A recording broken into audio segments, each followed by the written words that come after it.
Watch and burn. Everyone, so tonight I would like to discuss Michael Haneke's The White Ribbon. Now, I'm not sure where I saw this movie first. I think it was at TIFF that year. I saw so many movies that year at TIFF. I could have sworn I saw this there too. It doesn't matter. I saw this possibly at TIFF back when it came out. And this has to be, well, wait, hang on. Let me see. Let me make sure of that. Next to Hidden and Funny Games and Benny's Video, yeah, this is definitely my favorite Haneke film. And the reason that this is my favorite film by Michael Haneke is because despite how, in his words, this movie is about the roots of evil, and now whether that's religious evil or political evil, at the end of the day, it's all the same. My favorite thing about this movie is how the evil is presented so calmly and so casually that you're sort of lulled into a false sense of like societal security, where you feel like this is a really nice village somewhere in Germany, and everybody on the surface, you know, you have the Baron and his family, and then you have, you know, the town doctors looking after everyone, and you've got the villagers, the people that live there to work the land on behalf of the Baron. And it's very quaint, and it's very quiet, and it's shot in black and white, and it further serves to sort of reinforce that sense of serenity, where I'm not sure if serenity is a word. I'm pretty sure, wait, no, serenity is a word. So it serves to reinforce that sense of serenity, but there's nothing serene about this place at all. The Baron's not the best guy. His marriage is on the rocks because his wife at one point points out how she is in love with another man. And there's a number of really violent things occurring throughout the course of this film. And it appears as though the town's children, and of course the very puritanical pastor, his daughter, the blonde chick, she seems to be the head of the group of kids who are going around doing all sorts of horrible things. They fire across a tripwire that takes out the doctor, kills his horse, and breaks his collarbone in an absolutely vicious scene. They burn down a barn. They beat the shit out of the Baron's kid. They cut out the eyes of the handicapped kid the midwife's handicapped kid. The pastor's daughter, when the pastor is done chastising her for her potential involvement in these things, you see her with a pair of scissors go over to his bird cage, where I believe it's a parakeet. And then the next time you see the bird is when the pastor discovers it crucified on the pair of scissors on his desk. And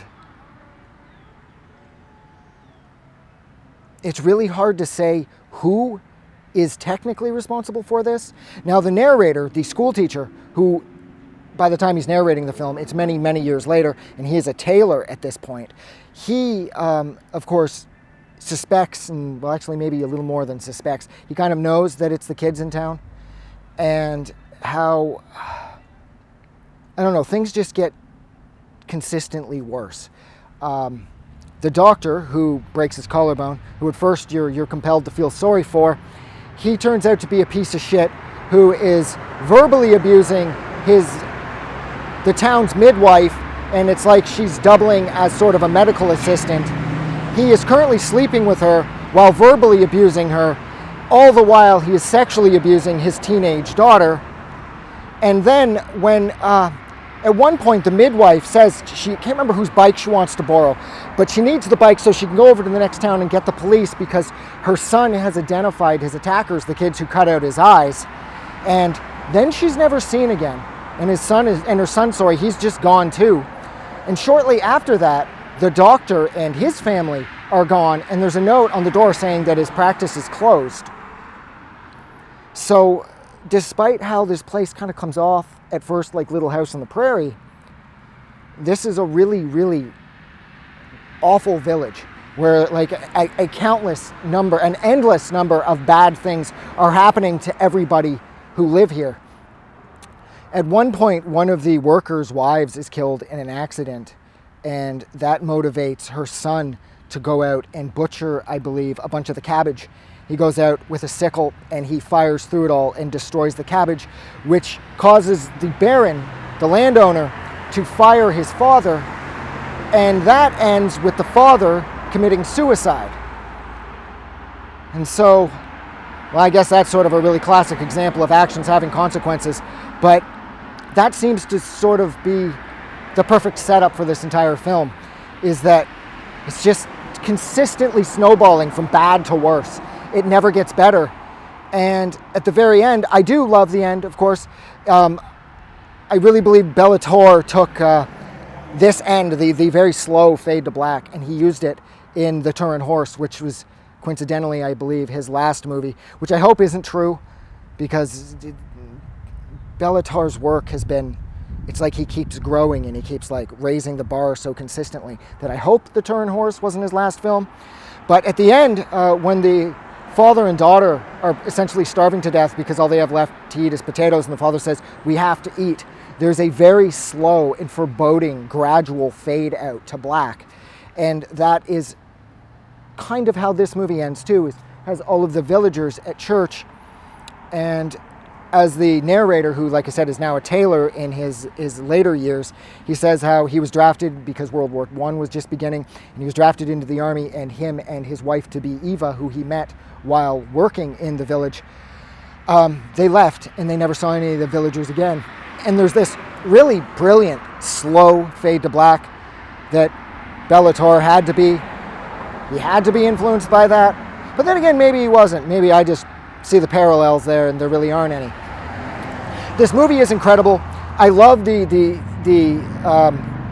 love story that's there between the school teacher and Eva, his love interest. I love how when he finally gets out to meet her father, he says, "Yeah, okay, cool, I'm on board with this. You know, I have like 100 kids, so if she's out of the house, it's one less mouth to feed. However, the rule here is that you guys are going to put your love on pause for 1 year, and you will come back and meet in 1 year, and if you still feel the same way, you know, you can have her with my blessing. You guys can go off and get married."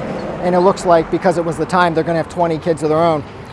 And it's great, because if more people would take the time to do that now, I think we'd have far less marital issues. And Jesus Christ, if everybody had to wait at least a year thinking heavily about whether or not they wanted children, maybe there'd be a lot better parents in the world too. But anyways, look, I'm going to go. So thank you so much for hanging out with me for a little over 8 minutes while I discussed Michael Haneke's The White Ribbon. If you like this review or discussion or whatever this was, don't forget to do something nice for somebody. I really appreciate you making it to the end, because these movie discussion review videos tend to run a little long. Thank you. Have a good night. I just wanted to say thank you for making it through the entire video. I really appreciate it. And I'm going to remind everyone one more time, even though I've probably already done this in the video that you just watched, to please click the like button as well as the subscribe button, because it helps this channel grow. And thank you for hitting like and subscribe, and we will see you guys really soon.